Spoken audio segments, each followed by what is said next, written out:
रहीम अस्सलाम वालेकुम। Welcome to my university life. मैं हूँ सादिया फारान। आज हम एक न्यू सब्जेक्ट का आगाज़ करने जा रहे हैं जिसका नाम है हेल्थ कम्युनिकेशन। नाम सुनते ही बहुत से स्टूडेंट्स डर जाते हैं कि ये क्या है, बहुत टेक्निकल होगा, समझ से बाहर है। लेकिन मैं कोशिश करूँगी कि मैं इसको आसान बनाऊँ। और बहुत से ऐसे स्टूडेंट्स हैं जिनके पेपर सर पे हैं, तो मुझे उम्मीद है कि उनको जो है वो बहुत हेल्प मिलेगी। और जिस जिस को भी मेरी इन वीडियो से हेल्प हो, प्लीज़ आप मेरे लिए दुआ करिएगा, मुझे अपनी दुआओं में याद रखिएगा, अच्छे अल्फाज में याद रखिएगा। मेरे लिए ये बहुत है। हेल्थ कम्युनिकेशन में ये जानना ज़रूरी है सबसे पहले, हेल्थ क्या है। अब इसको कुछ लोग हेल्थ कहते हैं, कुछ हेल्थ कहते हैं। सेहत क्या है, व्हाट इज़ हेल्थ। कुछ लोग कहते हैं कि हेल्थ ये है कि आप फिज़िकली फिट हों, आपको कोई डिज़ीज़ ना हो, कोई इन्फर्मिटी, कोई कमज़ोरी ना हो, कोई इम्पेयरमेंट ना हो, कोई वीकनेस ना हो, आपको यहीं से कोई डैमेज ना हो। क्या ये हेल्थ है? Is this can be called complete health? No.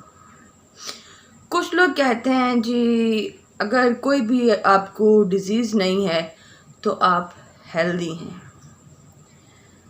कुछ लोग कहते हैं कि अगर आप ज़िंदगी के तमाम काम खुद कर रहे हैं, आप एबल हैं, तो आप हेल्दी हैं। कुछ लोग कहते हैं कि आप एनवायरनमेंट और अपने दरमियान एक बैलेंस कायम किए हुए हैं, तो आप हेल्दी हैं।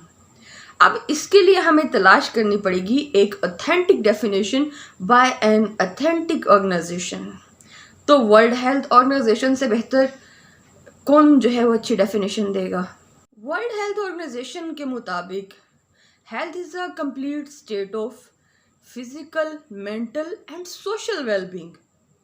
सिर्फ एक चीज़ की बात नहीं हो रही कि जी आप फिजिकली मोटे हैं, तंदुरुस्त हैं, आपको बीमारी नहीं है तो आप हेल्दी हैं। नो, आप फिजिकली हेल्दी भी होनी चाहिए, आप मेंटली हेल्दी होनी चाहिए, आप सोशली हेल्दी होनी चाहिए। मेंटली कैसे हेल्दी हूँ कि आप किसी के बिहेवियर को अकॉर्डिंगली रिस्पोंड कर सकें, आपके ऊपर कोई एक इमोशन बहुत ज़्यादा अरसे तक जो है वो मुहित ना हो, आप जो है वो अपनी डेली एक्टिविटीज़ जो है उनको करने के काबिल हों, उसमें आपको कोई मसला ना हो, कोई तंगी ना हो। सोशली आप हेल्दी कैसे हों? सोशली आप हेल्दी ऐसे हों कि आप सोशली एक्सक्लूसिव ना हो, आप इंक्लूसिव हों। आप उस सोसाइटी के अंदर आपकी मोबिलिटी अच्छी हो। आप सोशल इतने इस तरह से हों कि लोग आपको एक्सेप्ट कर रहे हों। आपको सोशल कोई काम करने में कोई मसला ना हो, तो आप हेल्दी हैं। Not merely absence of disease और इन्फर्मिटी। वर्ल्ड हेल्थ ऑर्गेनाइजेशन ये कहती है कि सिर्फ एब्सेंस ऑफ डिजीज़, किसी बीमारी की गैर मौजूदगी या फिर कोई कमज़ोरी का ना होना, इसको हेल्थ नहीं कहते। अब हम बात कर रहे हैं हेल्थ कम्युनिकेशन। हेल्थ की हमने एक डेफिनेशन कर ली, ठीक है। अब हम बात करेंगे कम्युनिकेशन। कम्युनिकेशन क्या है? This is a communication between me and you. Like communication जो है वो एक ऐसा प्रोसेस है, ठीक है, जिसमें एक्सचेंज ऑफ इंफॉर्मेशन होती है। आप और मेरे दरमियान एक मैसेज के जो है वो एक्सचेंज हो रहा है, ठीक है। तो एक्सचेंज ऑफ इंफॉर्मेशन होती है और जिसमें जो है वो एक या साइन के ज़रिए एक्सचेंज हो सकती है इंफॉर्मेशन, सिंबल के ज़रिए हो सकती है, बिहेवियर के ज़रिए हो सकती है। ये एक जो है ना सेट ऑफ इंफॉर्मेशन होता है, या ये पैटर्न ऑफ जो एक्सचेंज ऑफ इंफॉर्मेशन होता है, ये दो लोगों के दरमियान जो है वो कंसेंसस पे होता है। तो कम्युनिकेशन है एक इंसान दूसरे इंसान से कम्युनिकेट करे, एक्सचेंज ऑफ मैसेज है, एक्सचेंज ऑफ इंफॉर्मेशन है थ्रू साइन, सिंबल और बिहेवियर। हमने हेल्थ की डेफिनेशन देख ली, हमने कम्युनिकेशन की डेफिनेशन देख ली। अब हम बात करेंगे व्हाट इज़ हेल्थ कम्युनिकेशन। तो जी हेल्थ कम्युनिकेशन बेसिकली स्टडी और use of communication strategies to inform and influence community and individuals. जो कि रिजल्टेंटली लोगों की हेल्थ में बेटरमेंट लेके आएगी। अब इसको मैं उर्दू से समझाती हूँ ज़रा।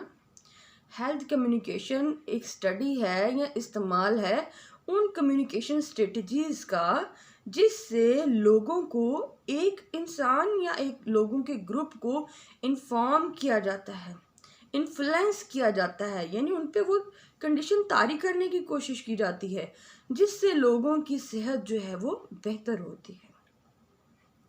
हमने बात की हेल्थ की, कम्युनिकेशन की और हेल्थ कम्युनिकेशन में की।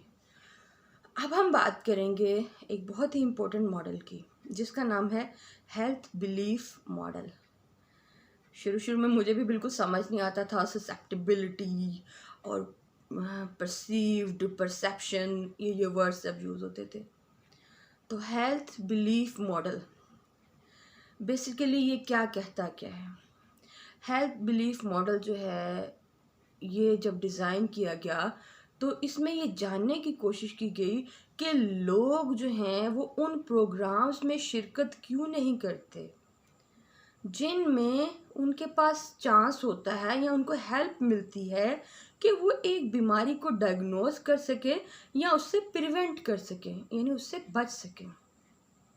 इसकी मेजर अजम्पशन ये है कि अगर आपको एक हेल्दी बिहेवियर चाहिए या अगर आप हेल्दी रहना चाहते हैं तो आपको डिजीज़ की सवेरिटी, उनकी जो थ्रेट है उनके बारे में पता होना चाहिए कि कौन सी डिजीज़ जो है वो कितनी सवेर हो सकती है, कितनी शदीद हो सकती है।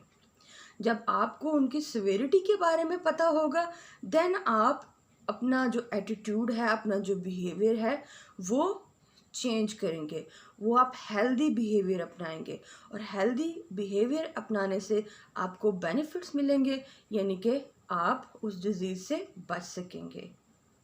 ये हेल्थ बिलीफ मॉडल की मेजर एजम्पशन है।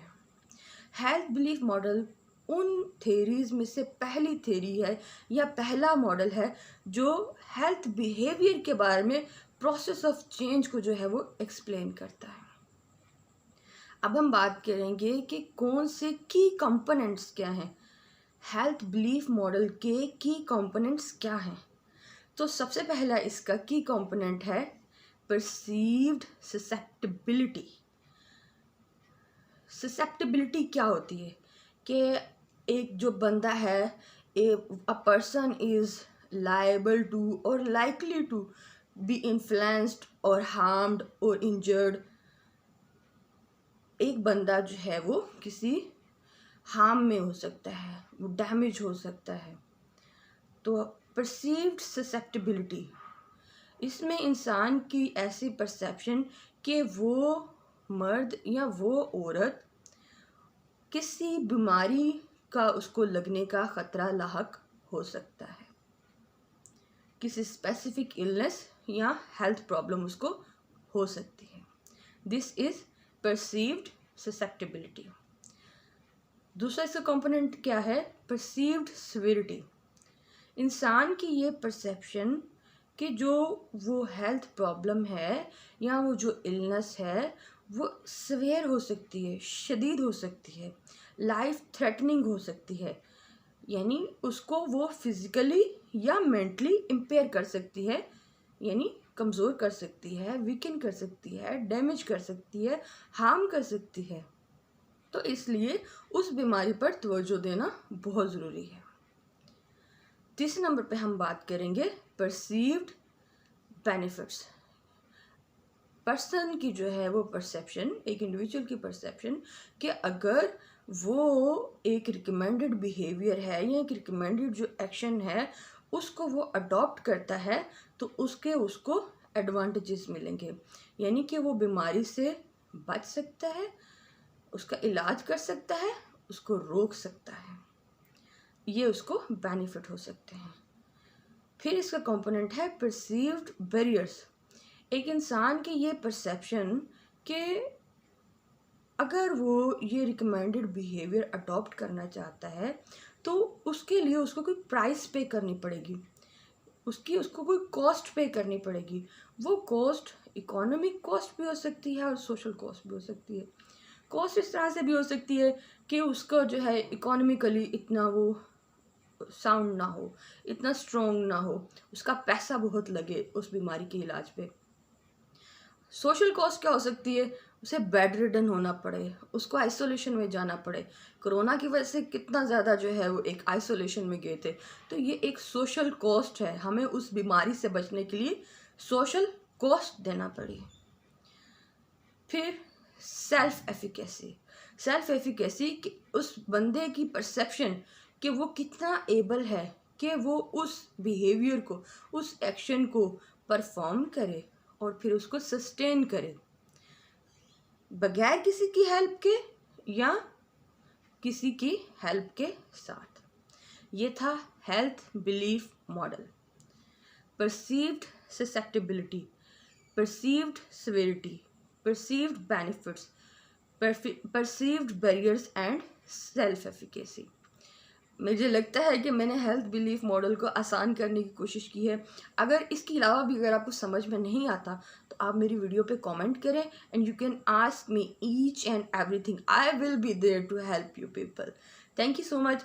अब मैं नेक्स्ट वीडियो के साथ हाजिर होंगी क्योंकि ये काफ़ी लंबी हो गई है। Thank you. अल्लाह हाफिज़।